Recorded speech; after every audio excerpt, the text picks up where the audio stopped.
नमस्कार दोस्तों, स्वागत है आप सभी का परिवर्तन क्लासेज मगर के इस ऑफिशियल यूट्यूब चैनल पर। आज हम लोग जीव विज्ञान सामान्य अध्ययन श्रृंखला के अंतर्गत जीव विज्ञान में एक नए टॉपिक की शुरुआत करेंगे, एक नए टॉपिक का अध्ययन करेंगे मानव रक्त के बारे में। मानव रक्त के बारे में दोस्तों, मानव रक्त या रक्त रक्त परिसंचरण तंत्र, रक्त परिसंचरण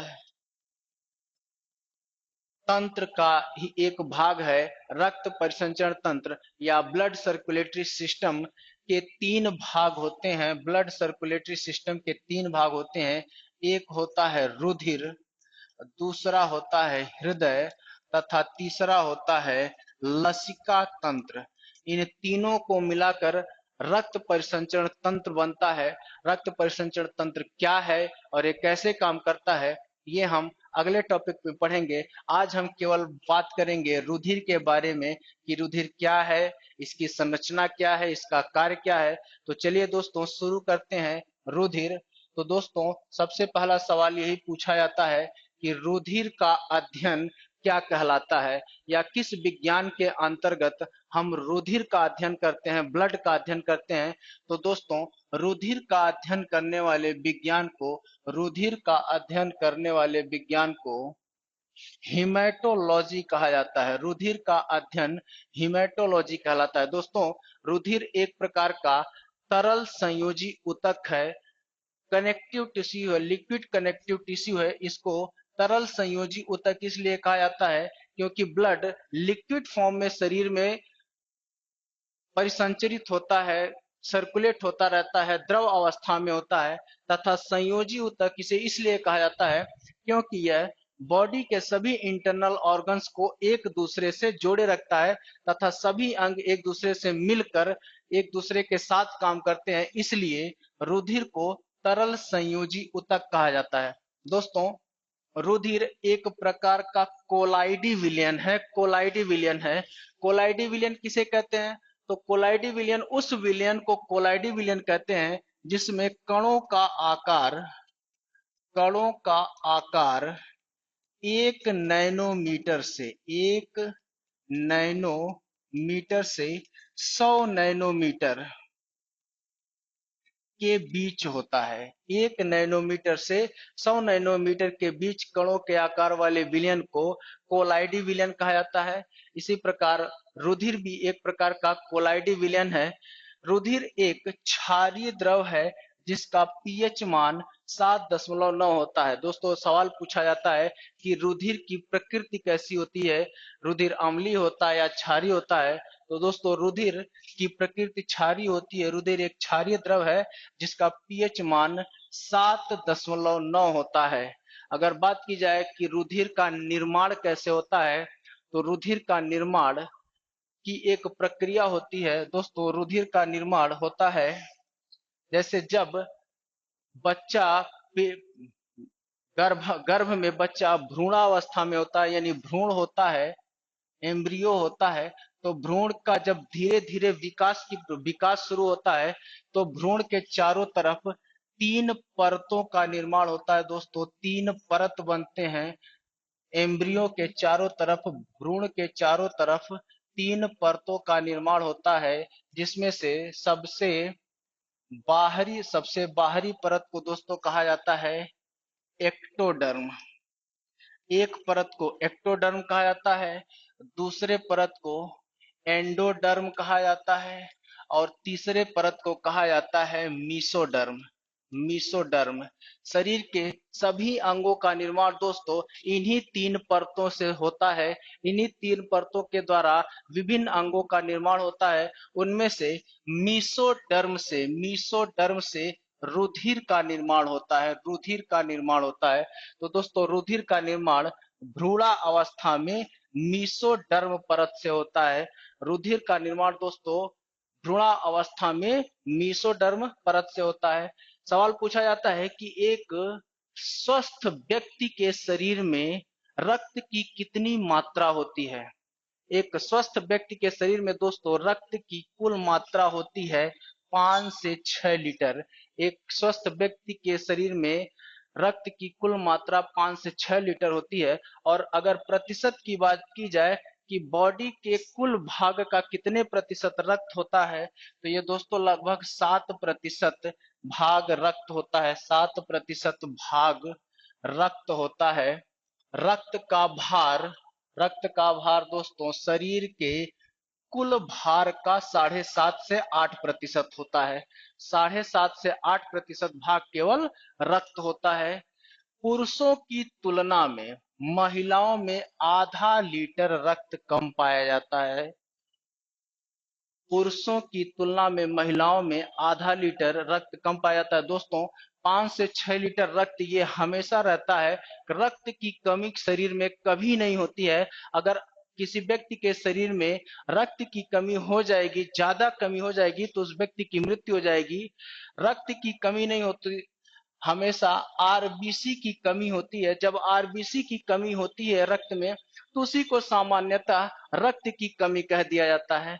रुधिर का रंग लाल होता है, इसलिए होता है रुधिर का रंग लाल, इसमें उपस्थित हीमोग्लोबिन के कारण होता है। दोस्तों रुधिर का रंग लाल होता है, क्यों होता है?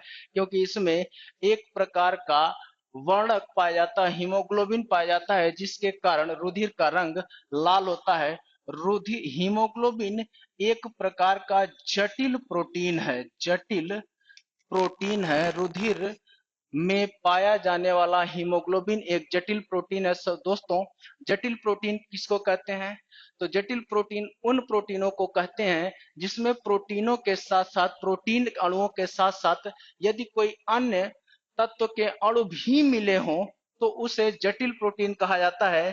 जैसे हीमोग्लोबिन में प्रोटीन तो दोस्तों ग्लोबिन है, लेकिन इसमें हीम यानी आयरन के तत्व भी मौजूद होते हैं, इसलिए इसे हीमोग्लोबिन कहा जाता है। और यह एक प्रकार का जटिल प्रोटीन होता है। दोस्तों हीमोग्लोबिन के खुद का रंग तो बैंगनी होता है। हीमोग्लोबिन के खुद का रंग बैंगनी होता है, लेकिन जब इसमें ऑक्सीजन के अणु मिल जाते हैं, तो ऑक्सीजन के अणुओं के साथ मिल करके हीमोग्लोबिन रक्त को लाल रंग देता है। इसीलिए इसे श्वसन वर्णक भी कहा जाता है। हीमोग्लोबिन को दोस्तों श्वसन वर्णक भी कहा जाता है। यह रक्त में उपस्थित एक जटिल प्रोटीन है जिसका रंग बैंगनी होता है, और यह O2 के मिलने पर यह रक्त को दोस्तों लाल रंग देता है। अगर आपसे कभी सवाल पूछा जाएगा कि हीमोग्लोबिन का रंग कैसा होता है दोस्तों, तो हीमोग्लोबिन के खुद का रंग बैंगनी होता है, लेकिन जब यह ऑक्सीजन के साथ मिल जाता है, तो ऑक्सीजन के साथ मिलकर यह रक्त को लाल रंग देता है। दोस्तों यह रक्त को लाल रंग देता है। अब सवाल पूछा जाता है कि रक्त की मात्रा कितनी, रक्त में हीमोग्लोबिन की मात्रा कितनी होती है? रक्त में हीमोग्लोबिन की मात्रा दोस्तों मेल में, यानी अगर पुरुष की बात की जाए, तो पुरुषों में रक्त में हीमोग्लोबिन की मात्रा होती है 14 से 16 ग्राम प्रति 100 ml। 14 से 16 ग्राम प्रति 100 ml हीमोग्लोबिन पुरुष में, तथा 10 से 12 ग्राम प्रति 100 ml हीमोग्लोबिन महिलाओं में पाया जाता है। रुधिर की संरचना की बात की जाए कि रुधिर की संरचना कैसी होती है दोस्तों, रुधिर के दो भाग होते हैं। रुधिर के दो भाग होते हैं। एक भाग को कहा जाता है दोस्तों प्लाज्मा, और दूसरे भाग को कहा जाता है रुधिर कणिकाएं। यानी रुधिर के दो मुख्य अवयव होते हैं, प्लाज्मा तथा रुधिर कणिकाएं। रक्त का लगभग 55 से 60% भाग 55 से 60% भाग प्लाज्मा होता है, तथा 40 से 45% भाग रक्त कणिकाएं होता है। ये मुख्य दो अवयव हैं। दोस्तों अगर रक्त कणिकाओं की बात की जाए, तो मानव रक्त में 3 महत्वपूर्ण रक्त कणिकाएं पाई जाती हैं। 3 कणिकाएं पाई जाती हैं, आरबीसी, डब्ल्यूबीसी तथा प्लेटलेट्स। ये 3 रक्त कणिकाएं रुधिर में मौजूद होती हैं, और इनकी मात्रा होती है 40 से 40 से 45%, 40 से 45% रक्त कणिकाएं होती हैं, जिनके बारे में हम आगे पढ़ेंगे। तो पहले हम लोग देखते हैं दोस्तों कि प्लाज्मा क्या होता है, प्लाज्मा की संरचना कैसी होती है। तो दोस्तों, रुधिर में 55 से 60% भाग प्लाज्मा का होता है। रुधिर का कुल रुधिर का 55 से 60% भाग प्लाज्मा होता है। प्लाज्मा एक हल्का पीला और तरल गाढ़ा तरल पदार्थ है। इसका रंग हल्का पीला होता है और ये थोड़ा गाढ़ा लिक्विड फॉर्म में होता है। रक्त प्लाज्मा में लगभग 91% या 92% पानी होता है, जल होता है, 7% प्रोटीन होता है दोस्तों, 0.9% लवण या जिसको कहा जाता है अकार्बनिक पदार्थ पाया जाता है, तथा रक्त में 0.1% मात्रा ग्लूकोज की होती है। दोस्तों, प्लाज्मा के मुख्य 4 अवयव हैं: जल, प्रोटीन, लवण तथा ग्लूकोज। इसके अलावा दोस्तों, रक्त के प्लाज्मा में 5 प्रकार के प्रोटीन पाए जाते हैं और ये 5 प्रकार के प्रोटीन दोस्तों बहुत महत्वपूर्ण प्रोटीन होते हैं। 5 प्रकार के महत्वपूर्ण प्रोटीन रक्त में पाए जाते हैं दोस्तों। वो 5 महत्वपूर्ण प्रोटीन इस प्रकार हैं: फाइब्रिनोजेन, एल्ब्यूमिन, ग्लोब्यूलिन, प्रोथ्रोम्बिन तथा हिपेरिन। दोस्तों, ये 5 बहुत ही महत्वपूर्ण प्रोटीन है जो प्लाज्मा में पाए जाते हैं। इनमें से जो फाइब्रिनोजन तथा प्रोथ्रोम्बिन, ये दोनों रक्त का रक्त का थक्का रक्त का थक्का जमाने में सहायक प्रोटीन है। जमाने में सहायक प्रोटीन है। कौन कौन? फाइब्रिनोजेन तथा प्रोथ्रोम्बिन, ये भी रक्त का थक्का जमाने में सहायक है। दोस्तों, अगर रक्त का थक्का न जमे तो शरीर में कहीं भी कट लगने पर लगातार रक्त शरीर से बाहर बहता रहेगा और रक्त की कमी के चलते व्यक्ति की मृत्यु हो सकती है। ये दोनों प्रोटीन रक्त कटे हुए स्थान पर रक्त को जमने में सहायक होते हैं, इसलिए इन दोनों को रक्त का थक्का जमाने वाला प्रोटीन कहा जाता है, फाइब्रिनोजेन तथा प्रोथ्रोम्बिन। इसके अलावा दोस्तों, रक्त में एक और प्रोटीन पाया जाता है, एल्ब्यूमिन। सवाल पूछा जाता है कि प्लाज्मा में कौन सा प्रोटीन सर्वाधिक मात्रा में पाया जाता है, तो एल्ब्यूमिन प्लाज्मा में सर्वाधिक मात्रा में पाया जाने वाला प्रोटीन है।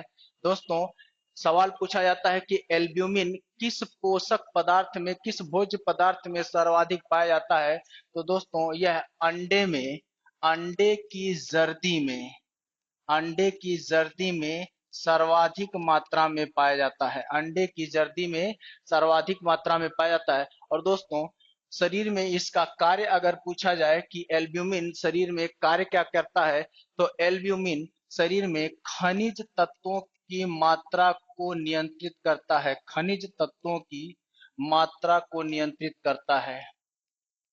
खनिजों की मात्रा को नियंत्रित करता है कौन सा प्रोटीन, तो वो है एल्ब्यूमिन प्रोटीन। दोस्तों, इसके अलावा चौथा महत्वपूर्ण प्रोटीन है ग्लोब्यूलिन। ग्लोब्यूलिन प्रोटीन दोस्तों, यह शरीर की प्रतिरक्षा प्रणाली को बनाता है, प्रतिरक्षा प्रणाली का निर्माण करता है। दोस्तों, ग्लोब्यूलिन प्रोटीन शरीर में दोस्तों 3 प्रकार का होता है। यह 3 प्रकार का होता है। 3 प्रकार का कौन कौन दोस्तों? इसको कहा जाता है अल्फा, बीटा तथा गामा। दोस्तों, प्लाज्मा में जो ग्लोब्यूलिन प्रोटीन पाया जाता है वह 3 प्रकार का होता है: अल्फा ग्लोब्यूलिन, बीटा ग्लोब्यूलिन और गामा ग्लोब्यूलिन। इसमें जो अल्फा ग्लोबुलिन होता है यही प्रतिरक्षा प्रणाली को बनाने वाला महत्वपूर्ण प्रोटीन है, यानी अल्फा ग्लोबुलिन ही प्रतिरक्षा प्रणाली का निर्माण करता है। और दोस्तों सबसे अंतिम प्रोटीन है प्लाज्मा में पाए जाने वाला हिपेरिन।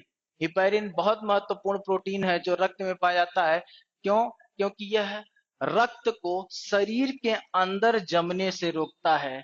रक्त को शरीर के अंदर जमने से रोकता है। तो सवाल पूछा जाता है दोस्तों कि कौन सा प्रोटीन रक्त को शरीर के अंदर ही जमने से रोकता है, तो दोस्तों वह है हिपेरिन। अगर हिपेरिन ना हो तो रक्त शरीर के अंदर ही थक्का बना लेगा, जिससे रक्त गाढ़ा होकर जम जाएगा और व्यक्ति की मृत्यु हो जाएगी। तो यह 5 प्रोटीन है जो रक्त के प्लाज्मा में पाए जाते हैं: फाइब्रिनोजन, एल्ब्यूमिन, ग्लोब्यूलिन, प्रोथ्रोम्बिन तथा हिपेरिन। इसके अलावा दोस्तों नेक्स्ट क्लास में हम लोग बात करेंगे रक्त कणिकाओं की।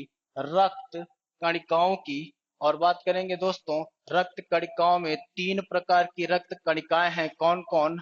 आरबीसी, डब्ल्यूबीसी तथा प्लेटलेट्स, जिनकी रक्त में मात्रा होती है 40 से 45%। दोस्तों वनडे के सभी एग्जाम्स के लिए यह टॉपिक रुधिर बहुत महत्वपूर्ण है। लगभग सभी एक दिवसीय परीक्षाओं में इससे 2 से 3 क्वेश्चन रहता ही रहता है, इसलिए दोस्तों इस टॉपिक को ध्यान से पढ़िएगा। और नेक्स्ट क्लास में हम मिलते हैं आरबीसी, डब्ल्यूबीसी और प्लेटलेट्स पर चर्चा करने के लिए। तब तक के लिए धन्यवाद, नमस्कार।